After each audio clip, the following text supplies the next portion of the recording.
Dating issue na ungkat, third-party chismis ni Kyle Estrada binalikan dahil sa relasyon nila ni Daniel Padilla.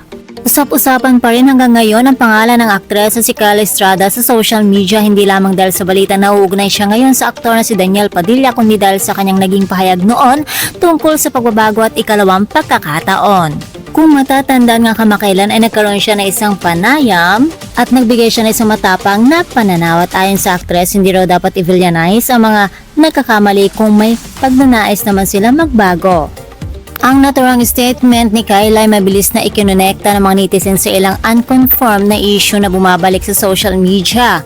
Muling naungkat ang matagal na chismis noong 2017 kung saan ay dawit si Kyle bilang umano'y third party sa hiwalayan noon ni Tommy Esguerra at Miho Nishida. At dahil nga sa mga kumakalat na balita na si Kyle na ang kasalukuyang girlfriend Daniel Padilla, nagtrending ang mga komento ng netizens na bagay daw talaga sila dahil umano sa pareho silang na-chismis na nagkaroon ng cheating issue sa kanilang nakaraan. Matatandaan na noong naghiwalay sina Daniel at Catherine Bernardo, umingay din ang issue ng cheating na nauugnay sa aktor.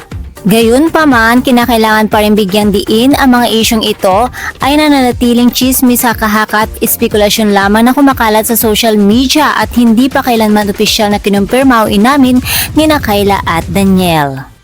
Tinitignan ng ilang taga-suporta ni Kayla na ang kanyang pahayag ay isang general opinion lamang at hindi direktang pagtugon sa anumang issue.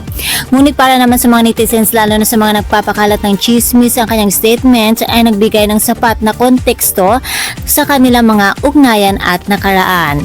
And that's all for mga chika Doras. For more showbiz update, please don't forget to like, share, and subscribe my channel. Thank you for watching.